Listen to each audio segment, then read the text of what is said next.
Меня зовут Виктория Андерсон, я специалист позитивной психологии, женский коуч, основатель школы осознанного питания Nordic Balance и диетолог. Знание и распознание чувства сытости является ключом к избавлению от множества пищевых стереотипов, привычек плохих и также является путем к стройности. Более 20 лет тому назад австралийские ученые сделали один очень интересный эксперимент. Они собрали группу добровольцев и вкусно их покормили. А потом на протяжении 2 часов каждые 15 минут они задавали своим подопечным один и тот же вопрос: сыты ли они или голодны? У всех испытуемых был доступ к огромному шикарному шведскому столу, где они могли кушать все, что душе было угодно. Ученые сделали вывод, что такие продукты, как плюшки, круассаны, какие-то булочки, насыщали наш организм гораздо на менее длительное время, чем даже тот же самый белый хлеб. Или же, к примеру, вареная картошка насыщала быстрее, чем жареный картофель фри. Но мы сейчас говорим не об этом. Мы говорим о том, что эти ученые сделали некую шкалу, которую назвали индекс насыщаемости. И в первом рейтинге этих продуктов находились продукты, которые были полны и насыщены хорошей клетчаткой, также количеством белка насыщенные продукты должны были быть, продукты были насыщены водой, и на это также имело влияние объем порции. То есть, если сказать в 2 словах, если после окончания приема основного пищи человек длительное время находится в стадии комфортного неголодания, он не хочет кушать на протяжении какого-то времени, эти продукты и доставляют организму чувство сытости. К примеру, если вы скушаете на обед супчик легкий и какой-нибудь салатик, то буквально уже через час вы захотите кушать, потому как вся вода, которая находится в супе, в основе супа, а также в овощах, она очень быстро выведется из вашего организма, и вы захотите быстренько кушать. К примеру, если вы на обед съедите хороший полезный белок в виде курицы или мяса или рыбы, и в сочетании с этим протеином вы скушаете хорошие, полные клетчаткой овощи и полезные углеводы длинные, то вы, естественно, захотите кушать, может быть, спустя 3-3,5 часа и скушаете свой полезный перекус. Почему же чувство насыщения всегда приходит к нам с неким опозданием? Хороший вопрос.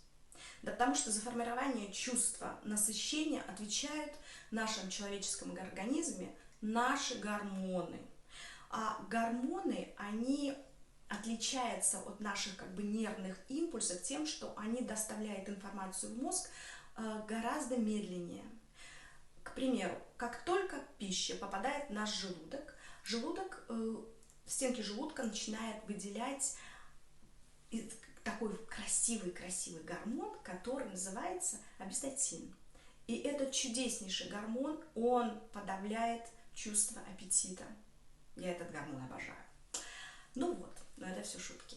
Но когда гормон попадает в наш кровоток, он сразу же подает сигнал нашему мозгу: я сыт.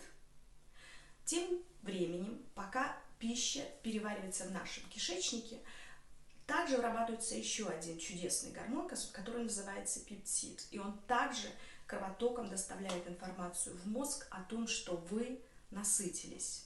Вы представляете, если бы гормоны работали так же быстро, как наши нервные окончания, к примеру, и мы бы реагировали на чувство сытости так же, как на кипяток, мы были бы сыты уже в течение пару секунд. Мечта, не правда ли? Но, к сожалению, на доставку гормонов и обработку информации нашим мозгом уходит приблизительно от 10 до 20 минут. И именно в этот промежуток времени мы рискуем тем, что мы можем переесть. Поэтому, когда мы кушаем, прежде всего заострите свое внимание на красоте вашей тарелки и пищи, которая лежит на этой тарелке. Посмотрите на нее, понюхайте, как бы используйте свои органы обоняния, осязания. И объем порции должен быть такой, к которому вы привыкли. Не огромный объем порции, а небольшой. Посмотрите, скушайте. Если вы не наелись или в процессе трапезы, сделайте небольшую паузу. Подумайте, посмотрите на свою красивую еду и задайте себе вопрос, к примеру, по шкале от 1 до 10. Сыты ли вы? К примеру, если вы где-то на уровне троечки, то вам еще нужно покушать, значит, вы еще голодны, и чувство сытости еще к вам не пришло. Если же вы уже на 9, то, естественно, пора уже покидать стол, иначе ваш живот упрется в стенки стола. Да? Вот, то есть самый оптимальный вариант покидать наш стол где-то на циферке 5-6, с таким неким небольшим чувством легкости в вашем организме. Ну а вообще всем своим любимым ученикам школы Nordic Balance я всегда буквально в первые дни наших занятий советую завести блокнот, в котором они будут с левой стороны писать продукты, которые их насыщают, а с правой стороны те продукты, которые наоборот возбуждают аппетит. К примеру, у меня есть некоторые ученики, которые насыщаются одним яблоком. Если же я съем яблоко, я буду голодна в течение 10 минут. Если же я съем яблоко с хлебом, к примеру, то этот продукт или эта комбинация продуктов даст мне чувство сытости на, может быть, час-два, 2,5. Да? Это будет хороший такой полезный перекус. Но опять же, мы все с вами совершенно разные. И поэтому прислушивайтесь к своему организму, пожалуйста. Думайте о том, что вас насыщает лучше и больше, и на длительный промежуток времени после того, как вы поели. И, к примеру, если вы собираетесь куда-нибудь на встречу, и вам нужно быть в пути 3-4 часа, скушайте именно продукт, который вы для себя открыли с левой стороны вашего блокнота. Тот продукт, который вас насыщает на более длительное время. И вы спокойно перенесете дорогу.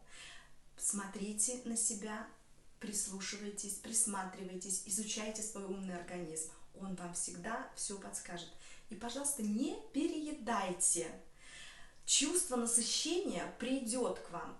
Просто зависит от того, через какое время. Ловите этот момент. Может быть, оно придет через 20 минут, может быть, через 25 минут. Прислушивайтесь, еще раз вас прошу. И все у вас будет хорошо. И вы будете всегда здоровы и стройны. Вот такая вот у нас сегодня история маленькая получилась по поводу сигнала естественного насыщения, то, что мы изучаем в нашей школе, к чему мы присматриваемся, записываем, ведем всякие графики аппетитов и насыщения.